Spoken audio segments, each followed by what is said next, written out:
Ya Allah yang Maha Rahman, Maha Rahim, dengan anugerah unggul kiranya mahasiswa Unsada dapat berkonsentrasi.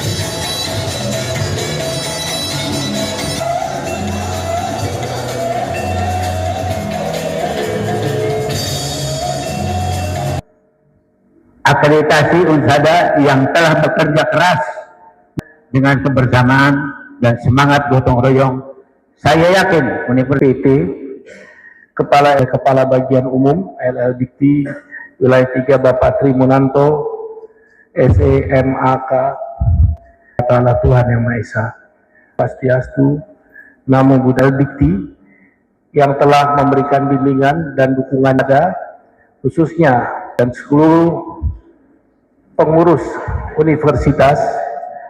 Tantangan para mahasiswa generasi muda yang akan datang sangatlah besar. Tantangannya semakin berat. Angkat program-program pendidikannya agar kita bisa menyesuaikan, menghasilkan, membenahi kembali, membangun Unsada yang lebih baik. Bagaimana Unsada? Warahmatullahi wabarakatuh. Pertama, izinkan saya menyampaikan salam hormat, maaf dari Bapak Kepala Lembaga Layanan Pendidikan Tinggi Wilayah 3, Bapak Dr. Henry Tambunan, kepada Bapak Ibu semuanya. Beliau tentang penjaminan mutu dan peraturan menteri yang baru saja sekiranya karya dan inovasinya kepada Indonesia dan menjadikan Unsada menjadi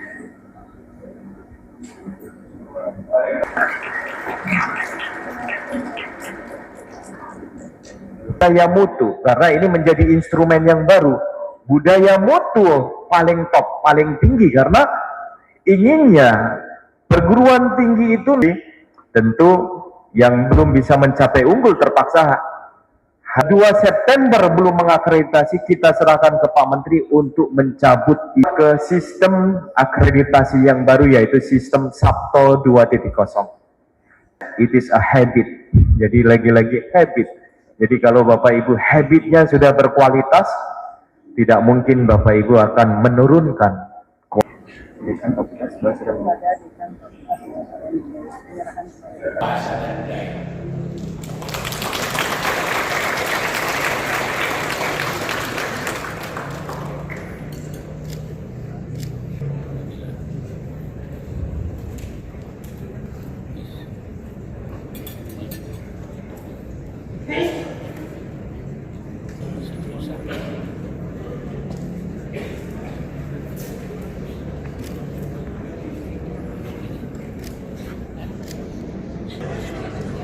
Oh, ini kan banyak nih yang lain.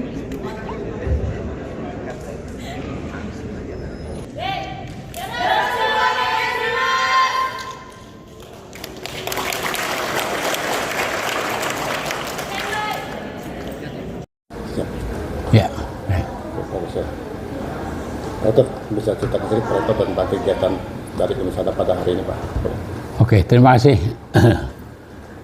Kalau kegiatan hari ini adalah merupakan puncak daripada rangkaian proses akreditasi dari mulai prodi sampai dengan institusi.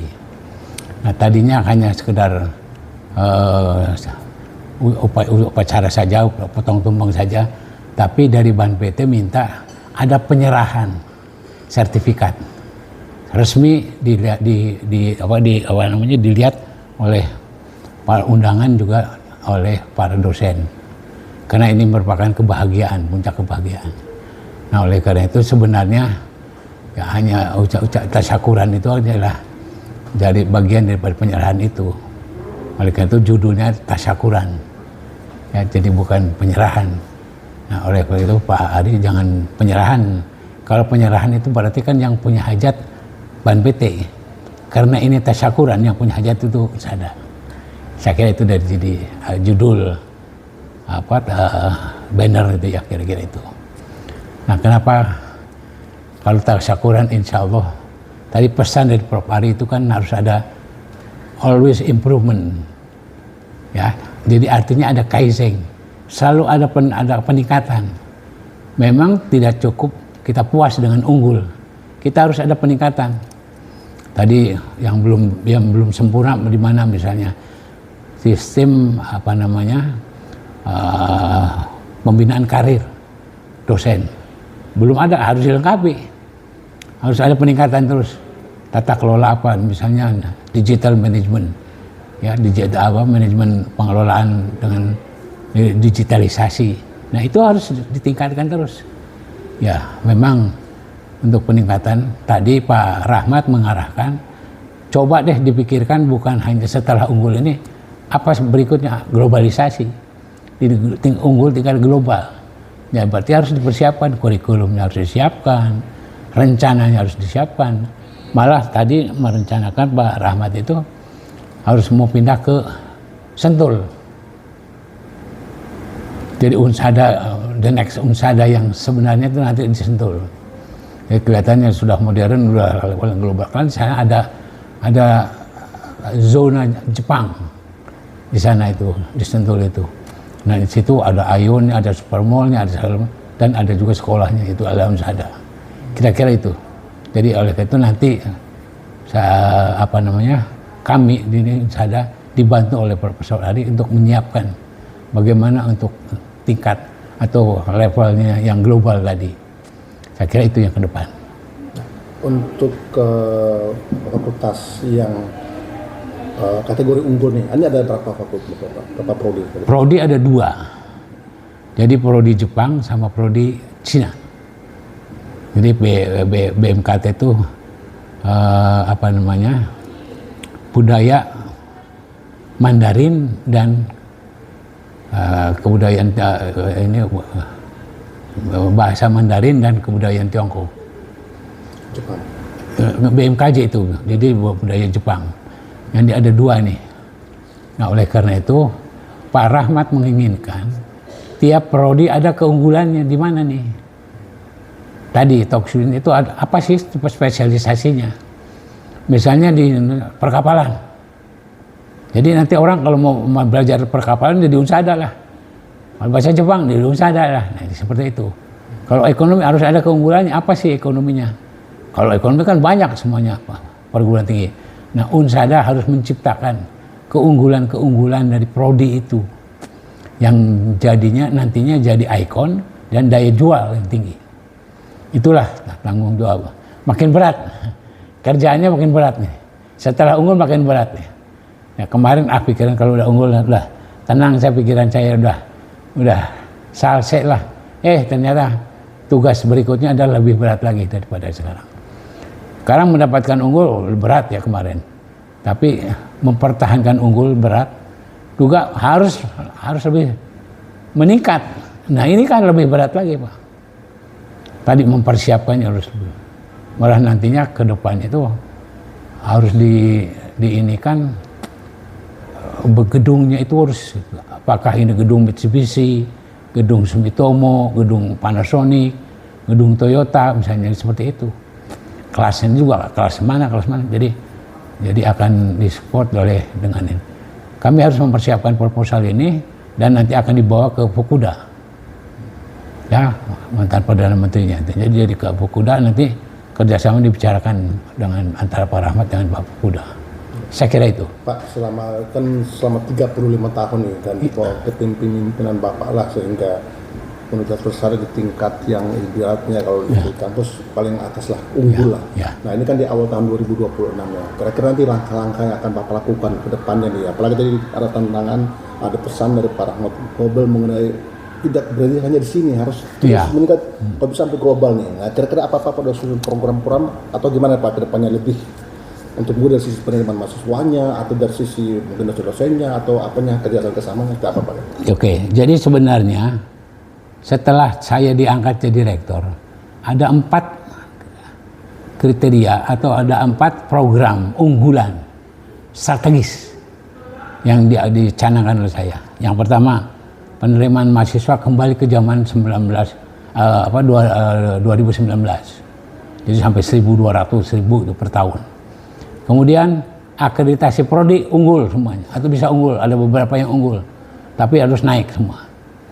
Terus yang ketiga, akreditasi institusi bisa unggul. Ya, kemudian Yang keempat, meningkatkan fasilitas infrastruktur pendukung keunggulan. Nah, oleh karena itu begitu saya mendapatkan unggul di institusi, karena itu sebenarnya unggul institusi itu 2028. Divisinya itu menjadi universitas unggul. Nah, itu 2028. Tapi sekarang 2025 dicapai. Nah, oleh karena itu ini keunggulan inilah akan dijadikan legacy kepemimpinan kami. Jadi bukan kepemimpinan saya, jadi kepemimpinan kan ini kan ada tim, ada dream team lah istilahnya, yang menggerakkan roda institusi ini. Nah, oleh karena itu saya semakin semangat sekarang. Yang tadinya banyak yang protes, yang ini, tapi sekarang, wah, ternyata dengan pimpinan Pak Agus Salim dan yang semuanya itu ternyata sekarang Unsada bisa unggul. Dan inilah mimpi selama 35 tahun atau 40 tahun baru sekarang terlaksana, menjadi kenyataan mimpi ini. Nah, dengan adanya unggul tadi otomatis diharapkan penerimaan mahasiswa baru akan meningkat. Sekarang itu sudah ada minatnya sudah bukan mulai, dan sekarang sudah bisa jarak jauh nanti. Ya, artinya ada online, bisa juga yang sekolah dari Jepang nanti sekolahnya di sini itu bisa juga. Yang kelas online, kelas juga karyawan. Nah, seperti itulah yang sehingga yang menyebabkan mahasiswa baru itu makin bertambah. Berarti kalau makin bertambah tuh udah 3 sasaran strategis yang saya capai. Yang keempatnya infrastruktur, ya sambil jalan aja. Tapi kalau merencanakan saya merencanakan di sini meningkatkan ya. Ternyata Pak Rahmat tidak setuju. Ini lebih bagus pindah ke sana aja. Yaitu harus dihitung dengan keuangannya seperti apa. Kalau keuangan udah stabil, saya sudah aman kok. Ya, saya juga barangkali tidak selamanya jadi rektor kan. Ya, harus ada yang berikutnya yang harus siap memegang estafet kepemimpinan rektor Unsada ini. Tapi yang jelas saya sudah memberikan pondasinya sekarang. Bahwa institusinya udah unggul, prodi ada yang unggul, yang lainnya baik sekali. Itu sudah modal utama, Pak. Berarti Pak, ini kan udah 2 yang unggul nih. Kira-kira nih kedepannya nih mungkin nggak semua harus rambut itu singkat nih. Kira-kira ada beberapa kriterianya nggak Pak untuk kira-kira bisa unggul nih? Ada beberapa nih kira-kira yang kita targetnya memang unggul itu prodinya harus 50%. Dari kuliah 15 minimum 7 lah. Nah, ini saya rencanakan tahun 2026-2027 itu ada 3 per prodi. Akuntansi, kemudian bahasa Inggris, kemudian satu lagi teknik sistem perkapalan. Ya, itu yang, dan kalau bisa 4 sana teknik mesin. Ini yang mungkin bisa dipoles menjadi unggul lagi. Dan itu Pak, untuk 4 yang Bapak sebutkan tadi itu perlu persiapan nih dari sendiri, termasuk yang Bapak sebutkan 4 rencana Bapak tuh. Kira-kira udah mulai ada gambaran nih Pak nanti kira-kira untuk dari sisi untuk mencapai belajar dari yang 2 unggul sebelumnya ini, tentu kan yang akan sudah nih, ya. Malah sudah disiapkan sekarang, udah mulai Bu Endang tuh Barek 1 sudah menyiapkan. Oke, yang ini dulu Pak, genjet dulu, ini harus bikin tim dulu. Jadi memang kalau tidak dibikin tim yang kuat, ya kita kedodoran. Karena kan orang nggak semuanya mau disuruh kerja sampai malam. Kalau udah terikat dalam tim, ya apa boleh buat. Saya kadang-kadang Sabtu Minggu nongol liga di sini sebagai anggota tim gitu ya. Kira-kira itu harus dengan tim yang kuat. Artinya Bapak optimis ya? Optimis. Sekarang aja yang dari nol mendapatkan institusi unggul, kemudian prodi Cina dan Jepang unggul itu udah luar biasa Pak. Tadi dari Universitas Pakuan, saya salut katanya Pak Agus Salim. Pak Agus Salim mengerjakan di Unsada di sini, kemudian sambil menyelesaikan doktornya. Kan saya paralel tuh, doktornya selesai tanggal 18 November. Ininya unggulnya Desember, udah hebat sekali tuh. Sampai akhirnya Pak Ginanjar bilang, sudah pas sekarang Pak Salim menjadi rektor katanya. Jadi kalau dipanggil rektor Unsada Dr. Agus Salim Dasogi, Master of Engineering. Tapi ada yang nanya, kok kenapa di sininya doktor, di sini Master Engineering? apakah doktor manajemen pendidikan? Ya udah, karena tuntutan jabatan sebagai rektor harus punya doktor tak manajemen pendidikan. Oleh karena itu saya tempuh, walaupun keluar dari jalur nyaman saya, jalur nyamannya kan energi saya bidangnya. Ya saya kira itu. Pak, dan kegiatan tadi kan alhamdulillah berjalan sukses dari pejabat yang diharapkan hadir semua. Nah, Bapak sendiri melihat gimana ke depannya? Mungkin ada harapan-harapan yang Bapak sampaikan atau hal-hal yang perlu disampaikan mungkin kepada pemerintah kan berjalan 1,5 tahun pemerintah sekarang nih dengan menteri yang kami baru nih. Harapan Bapak apa sebagai salah satu institusi pendidikan di Indonesia yang sekarang termasuk unggul nih? Harapan kepada pemerintah dan harapan kepada masyarakat seperti apa, Pak? Keberpihakan pemerintah kepada perguruan tinggi swasta. Artinya satu saja keberpihakannya. Contoh misalnya di dalam penerimaan mahasiswa baru. Jadi jangan sampai dibuka los terus nih perguruan tinggi negeri itu. Maksa sampai dengan September perguruan tinggi negeri dibukanya. Kapan kita kebagiannya? Nah, kalau misalnya sampai dengan Juni atau Juli, stop. Agustus, September kita ya menuai inilah mahasiswanya gitu. Mungkin kebagian sia-sia, tapi insya Allah kalau dengan kriteria unggul tadi, akreditasinya unggul, insya Allah orang akan banyak yang datang ke sini. Terutama yang bahasa Jepang ya, bahasa Jepang apalagi sekarang lagi gencar-gencarnya Jepang ya. Insya Allah dengan sekarang ini kita membuka untuk JLPT N3, N4 misalnya N5 atau N3, N4, N5 gitu, barangkali akan membludak orangnya. Saya kira itu diharapkan ke depan. Dan pasti harus mempersiapkan untuk yang unggul institusi, unggul prodi-prodi itu. Yang 4 tadi saya sebutkan. Mesin, teknik mesin, kemudian akuntansi, teknik sistem perkapalan, dan apa tadi tuh? Ya, mesin, teknik sistem perkapalan, akuntansi, sama bahasa Inggris. Kalau itu sudah 4 unggul udah jadi 7. Kalau sudah ada 6 unggul udah aman lah ke depannya. Insya Allah itu saya usahakan. Siap.